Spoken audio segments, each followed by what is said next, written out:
is a heart rhythm abnormality. Now, this can either be due to the fact that the heart is beating too slowly, which is called a bradycardia, or too quickly, which is called a tachycardia.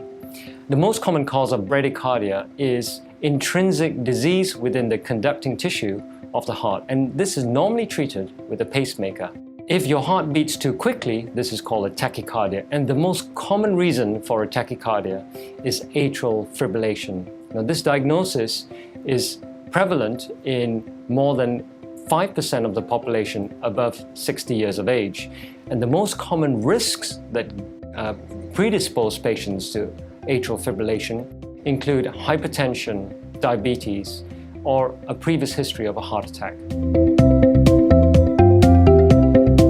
If the arrhythmia is due to a slow heart rate or bradycardia, this is usually only resolved with a permanent pacemaker implantation. If the arrhythmia is due to a tachycardia, the most common of which is a diagnosis of atrial fibrillation, then there are several strategies in a stepwise manner that can be applied to treat the arrhythmia. The first is to try and modify risk factors that provoke arrhythmia. And this may be to do with lifestyle changes, treating obesity, treating diabetes and hypertension. In patients who continue to have frequent arrhythmic episodes, then drugs could be tried. And in the case where drugs fail, then the option of catheter ablation, which is a specialized keyhole cardiac surgical procedure, can be performed in selected individuals who fulfill the criteria. These procedures are normally performed by a cardiac electrophysiologist in a specialized catheter laboratory such as this. A catheter ablation approach utilizes an ablation catheter such as this, with a handle that allows very precise deflection of the tip of the catheter, and this is passed up through the femoral vein in your groin up to the heart.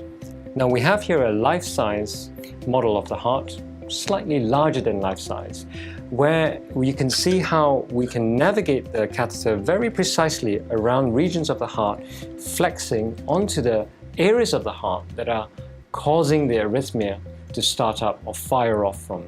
And we can then use radio frequency energy, which generates heat, to destroy areas of tissue that are causing the arrhythmia, thus providing a cure for your arrhythmia. These procedures are usually done in a catheter laboratory, which has complex mapping equipment, as you can see behind me. And these procedures are usually done by a cardiac electrophysiologist. Here at Imperial College London, we have a very active research program looking into the mechanisms of arrhythmia that underscore atrial fibrillation. We have developed, with our industry partners and charitable funders, novel treatment strategies for atrial fibrillation, which includes an understanding of the heart rhythm abnormalities that are due to the nervous supply of the heart, or the autonomic nervous system. There are other research strategies that we focus on, which includes the understanding of the substrate or the tissue characteristics of the atria which promote atrial fibrillation. And this is done with 3D mapping technology in collaboration with our industry partners to try and refine the ablation protocol to improve the cure and success rates for atrial fibrillation for our patients.